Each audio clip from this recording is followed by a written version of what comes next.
what would be the most important thing that you feel like you'd want us to remember or to practice or to work on? It's a hard question because there are so many things that make a great Oriental dancer, you know, it's not just one thing. Yeah. And during the weekend, during the workshops, you must have noticed that I touched on So many different things. So yeah. there is not one thing that is important. There are many sides of the story that, you know, make the whole, yeah. But first of all, you know, and I commented that during the workshops, I think that having a positive dance community helps a lot. Yes. And that I felt during the weekend, that people were happy together, they were here to learn, they were dancing together to enjoy and supporting each other and strengthening each other, empowering each other. So I think there's a direct relationship between the evolution of Oriental dance and the evolution of women, relationship with women. Awesome. Yeah, the way you relate with other women is not only a mirror of how you see yourself, which is. So you gotta be careful. If you see other women on a negative light, it means you see yourself in a negative light. It never fails. It's clear as water. Also, if you want to be a great Oriental dancer, your relationship with your colleagues, you know, students, teachers, dance partners, organizers, whoever you are in contact with, should be of mutual empowerment, mutual stimulation, mutual inspiration, strengthening. Me making you stronger makes me stronger as a woman and as a dancer. So I think this mentality is very important to have.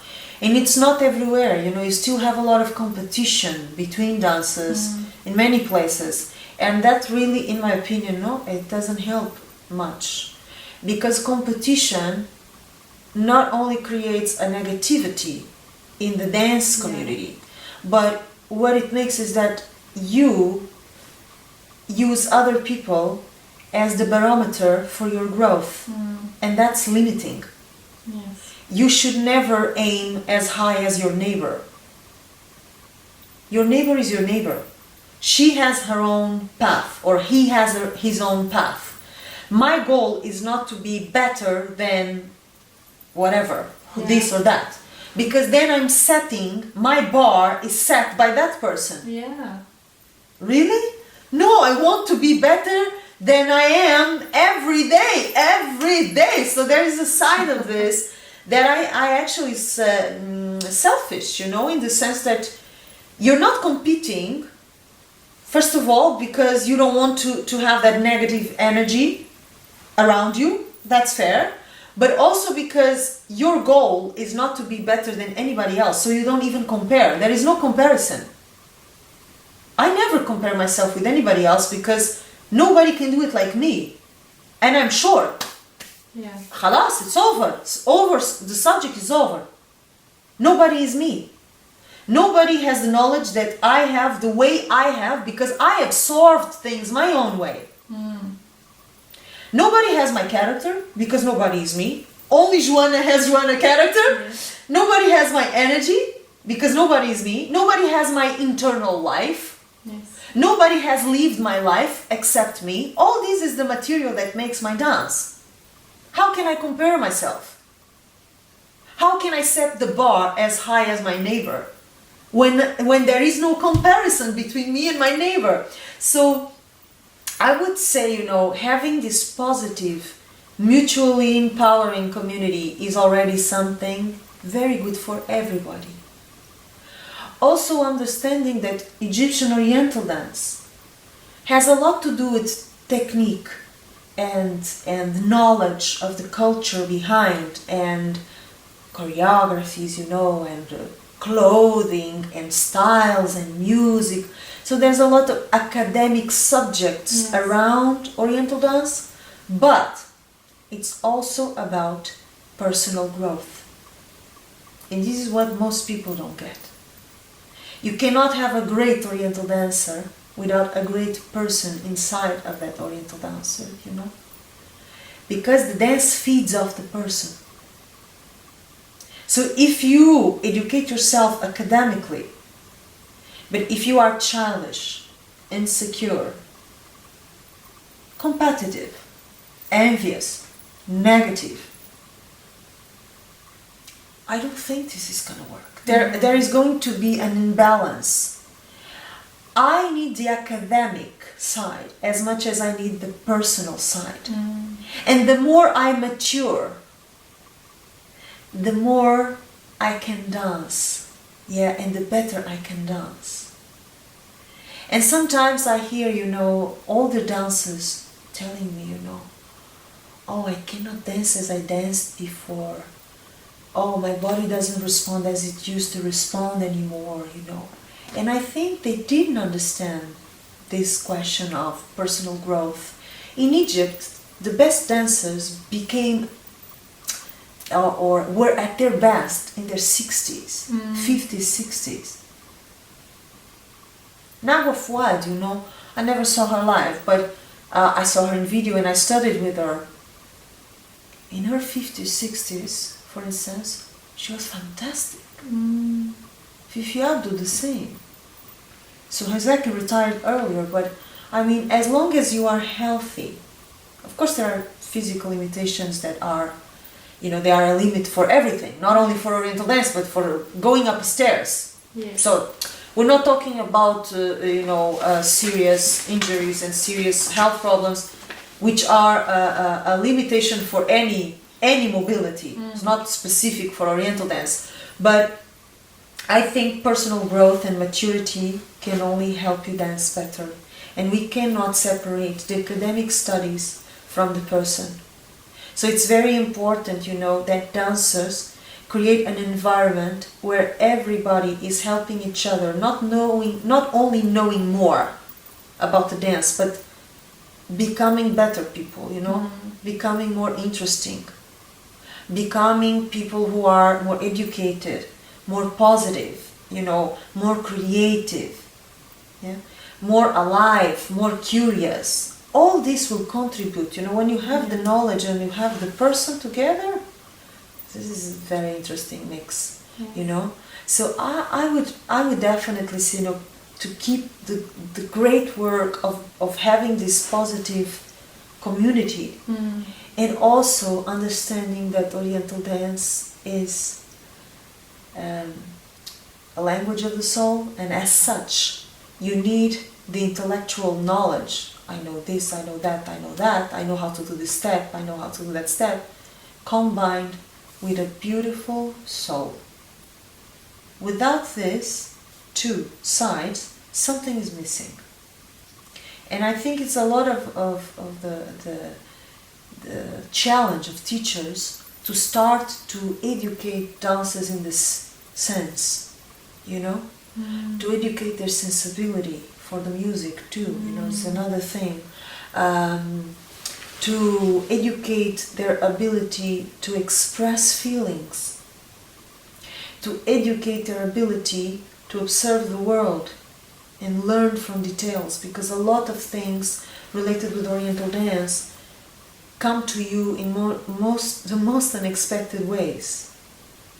The most important things I learned in Oriental dance, or some of them, came to me from common people in very common circumstances.